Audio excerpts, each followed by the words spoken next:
Good morning. We were up till 3 o'clock last night finishing this advertising up, and I want to show it to you in a minute, see what you think of it. I've been back about 8 to 10 weeks, and we've been working really hard. And what we're trying to do is not something really highfalutin. We're trying to get back to the basics. We're trying to get back to the basics of great products, great marketing, and great distribution. And I think that Apple has pockets of greatness, but in some ways has drifted away from doing the basics really well.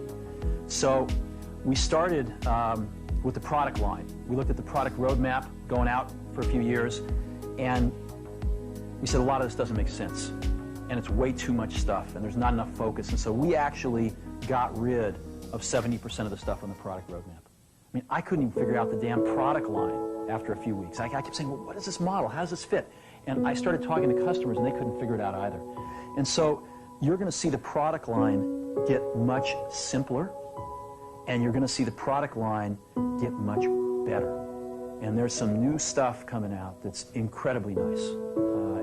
In addition, we've been able to focus a lot more on the 30% of the gems and add some new stuff in that is going to take us in some whole new directions.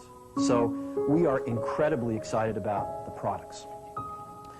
And I think we're really thinking differently. I mean, I came out of the meeting with people that had just gotten their projects canceled, and they were 3 feet off the ground with excitement because they finally understood where in the heck we were going, and they were really excited about the strategy. In the same way, we, I think, have not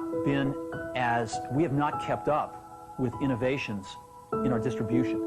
Well, I'll give you an example. I'm sure it was talked about this morning, but we've got anywhere from 2 to 3 months of inventory in our manufacturing supplier pipeline and about an equal amount in our distribution channel pipeline. So we're having to make guesses 4, 5, 6 months in advance about what the customer wants. And we're not smart enough to do that. I don't think Einstein's smart enough to do that. So what we're going to do is get really simple and start taking inventory out of those pipelines so we can let the customer tell us what they want, and we can respond to it super fast. And you're going to see us be doing a lot of things like that. Today is just the first of many things we're going to be doing with you.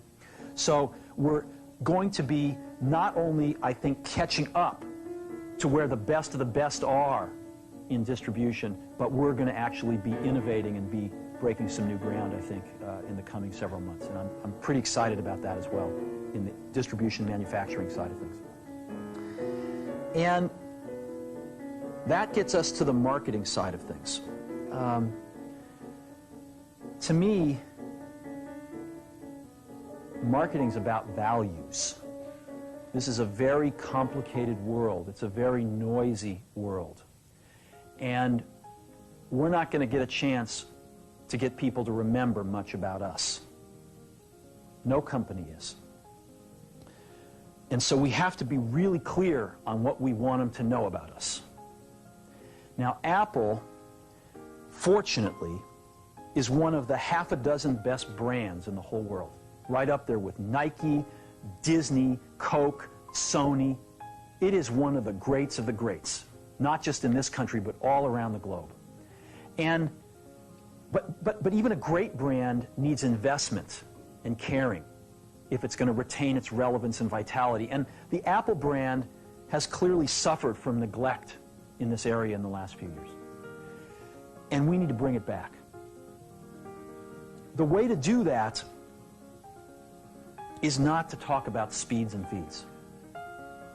It's not to talk about MIPS and megahertz. It's not to talk about why we're better than Windows.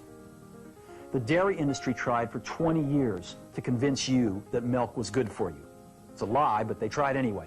And the sales were going like this. And then they tried Got Milk, and the sales have gone like this. Got Milk doesn't even talk about the product. Matter of fact, it focuses on the absence of the product. But